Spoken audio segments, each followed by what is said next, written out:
ça, bravo.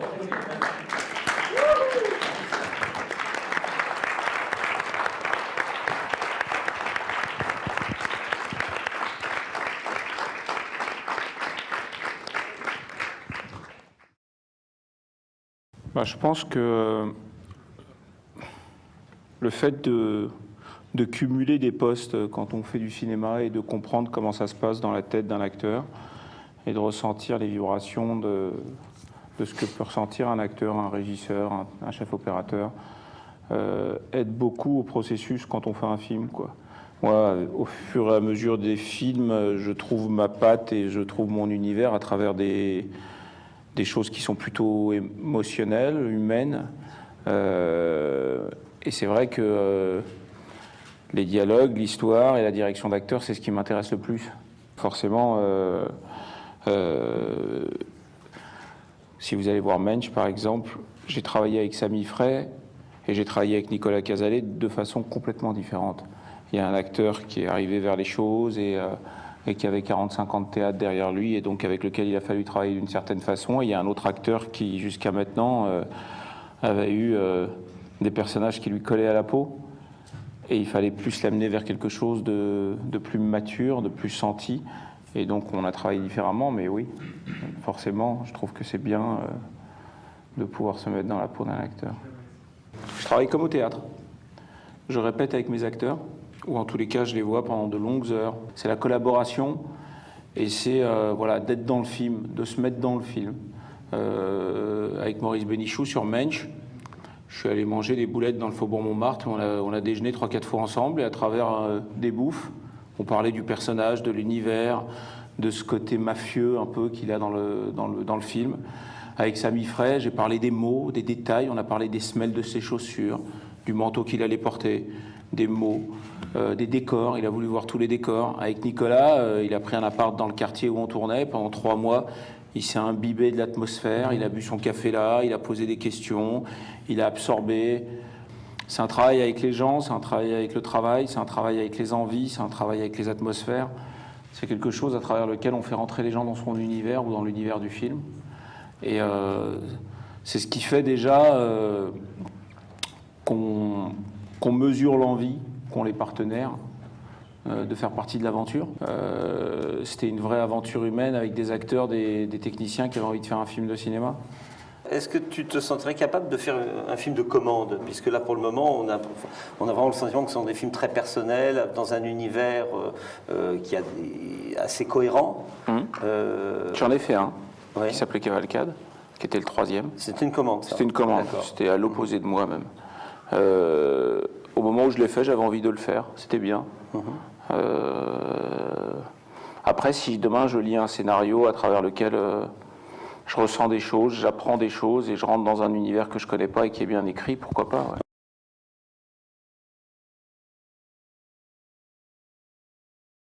C'est-à-dire que j'étais acteur. T'avais une belle blonde dans les bras, t'avais un grand-père bouché, Ouais. T'as un copain qui s'est fait descendre. Ouais. Ouais. Et Ça fait beaucoup, oui. Ouais. Et j'ai rencontré un mec qui s'appelait Marc Esposito. Et j'étais acteur. Et à un moment, je lui ai fait lire un truc de 300 pages qui était L'Envol. Donc pas structuré puisque j'avais pas fait d'école, ni de cinéma, ni de scénariste, ni de tout ça. Et voilà, il m'a aidé à faire une adaptation. Et à travers ce que je suis, en tous les cas, j'ai commencé à faire passer mes thématiques. Forcément, je vais me dire de quoi ça parle. Est-ce que ça me touche? Est-ce que je peux y apporter quelque chose? Et est-ce que je peux y apporter mon point de vue qui ne sera pas celui d'un autre et qui ne fera pas qu'on a l'impression de voir ce film ou d'avoir vu ce film 250 000 fois? Quand je fais Mensch, tout d'un coup, non, c'est un film de gangster, c'est un film de l'histoire. C'est l'histoire d'un mec qui est là et qui se dit j'ai été éduqué avec des valeurs, des fondamentaux et je suis un peu perdu parce que dans le monde d'aujourd'hui, je me rends compte que finalement, la seule chose qu'on respecte, c'est le pouvoir et l'argent. Donc qu'est-ce que je fais? Est-ce que j'essaye de rester un mec de principe, de valeurs et j'attends mon heure? Ou est-ce que j'en ai rien à foutre, j'ai plus aucun état d'âme et je peux tuer et tout faire pour être un mec de pouvoir et d'argent? Ça, c'est une thématique qui me touche. Donc forcément, c'est une thématique... Tu peux quand même être un mec de pouvoir et d'argent sans tuer. Non, sans tuer moralement, je sais pas. Si on peut avoir le beurre et l'argent du beurre. C'est vraiment une question que je me pose. Mensch ferme un volet, ouais, entre L'Envol qui était un film très à l'instinct comme ça sur quelque chose que je connais, que je maîtrise, et et Mensch qui ferme un peu cette parenthèse, mais qui n'est pas du tout axé sur le monde du théâtre, puisque c'est l'histoire d'un mec qui arrive à l'âge de raison et qui est papa la journée et qui casse des coffres la nuit. Et son grand-père l'a éduqué en lui disant coiffe-toi, serre ta cravate, regarde les gens dans les yeux et sois un homme. Fais-tu partie de ces acteurs qui ont passé des heures en face du miroir en se disant « Are you talking to me » Des heures, peut-être pas. J'ai essayé une fois ou deux. En tous les cas, je suis grand fan de Scorsese et de Coppola, qui, sans être religieux et en étant traditionnaliste, ils mangent pas de couscous, mais ils mangent des spaghettis. Mais ils sont restés dans leur univers. Et à chaque fois qu'ils y sont sortis, ça a été un peu plus périlleux, quoi.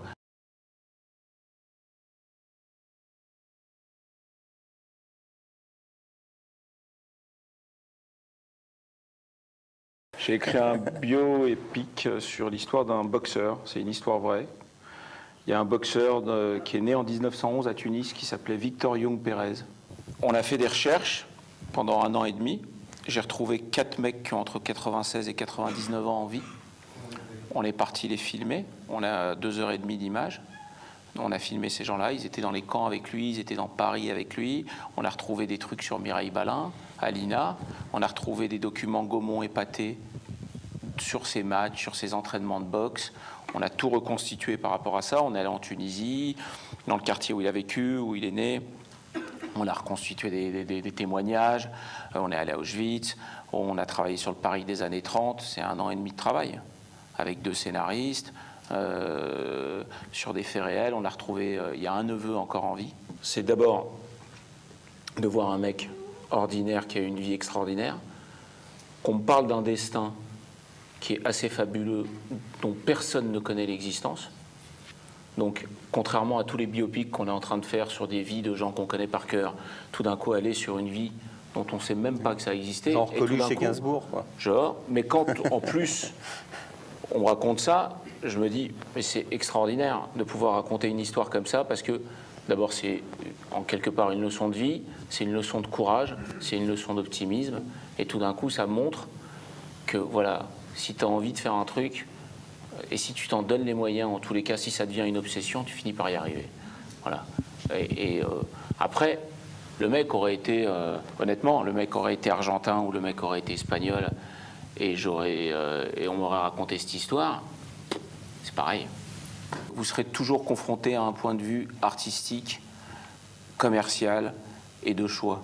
C'est-à-dire que moi, par exemple, ce scénario, il y a 1 an et demi, mon agent m'appelle et il me dit, voilà, EuropaCorp l'ont lu, Luc Besson veut acheter le scénario, il veut donner le rôle à Jamel Debbouze. Bah, j'ai refusé. Et tu as vu beaucoup de tes camarades qui étaient partis pour faire Cigale et qui finalement sont retournés à la Fourmilière? Ouais, il y en a beaucoup, en tous les cas, de ma promotion à moi, il y a 20 ans. Aujourd'hui, il y a quoi? Il y a les Robin des Bois qui font des choses. De l'époque où j'étais élève chez Isabelle Nanty, tout ça. Il y a les Robin des Bois qui font quelques petits trucs et qui font des carrières solo.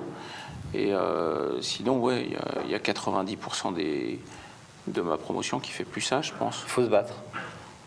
Ah ben, comme des forcenés. Ouais, et puis je pense que c'est un travail de tous les jours, et puis je pense que c'est un travail d'autant plus dangereux quand on n'a pas d'emploi du temps et qu'on n'a pas de contraintes et qu'il faut se les imposer, c'est-à-dire qu'il faut aller voir le travail des autres, il faut être ouvert, il faut rencontrer des auteurs, il faut manger du film, il faut se poser les bonnes questions.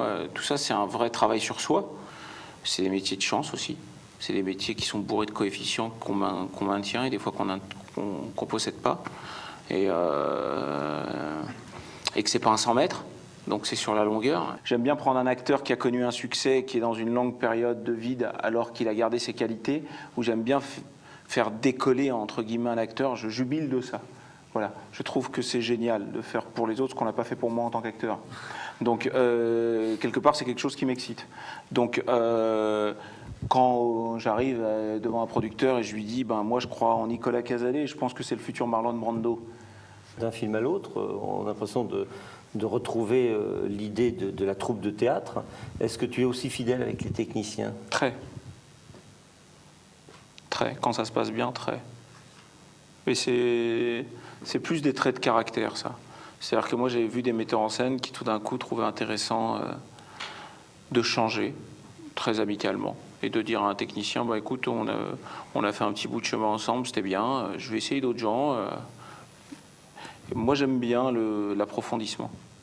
J'aime bien l'idée de se dire que plus ça va, plus on va se rencontrer, plus on va avoir confiance, plus on va aller loin, moins on va avoir besoin de se parler, plus on va oser descendre la garde et tailler le chemin. J'aime bien ça. Le public qu'on redoute le plus quand on fait quelque chose, c'est des gens très proches et sa famille, quoi. C'est souvent... voilà, peu importe la place que vous aurez dans ce métier et peu importe ce que vous ferez, je pense que les moments où vous aurez le plus le trac et les moments où forcément on a le plus peur du verdict, c'est quand on a quelqu'un à côté de soi à qui on ne peut pas raconter l'histoire, quoi, de toute façon. Parce qu'il va très bien voir la façon dont vous avez vécu les choses et le point de vue que vous avez sur lui. Hein. Il y a des parents ou des grands-parents qui ont fait quelque chose de leur vie et qui ont fait des enfants très tôt et qui sont très autodidactes. Et au bout d'un moment, ils estiment que leurs enfants, pour être heureux, eh ben, il va falloir qu'ils les écoutent. Et parce qu'eux ont fait des choses que toi, tu n'as pas fait. Et donc, ils te disent, eh ben, c'est très bien le cinéma, tu iras le faire le dimanche. Mais en attendant, il faut avoir un vrai métier, quoi. Si tu rencontres une fille demain, qu'est-ce que tu vas lui dire? Je n'ai pas de travail, donc on ne mange pas. Donc, c'est pas concret. En quelque sorte, je peux dire que si je n'avais pas fait des films, j'aurais fait des casses, ouais. Il y a un rapport commun avec l'idée de faire des casses et l'idée de faire des films, c'est l'idée d'avoir de l'adrénaline. Ouais. Voilà. À part qu'en plus, on peut avoir 100 vies en une seule sans se faire tirer dessus. Enfin, en tous les cas, différemment. Merci beaucoup, Steve. Merci à vous. Voilà.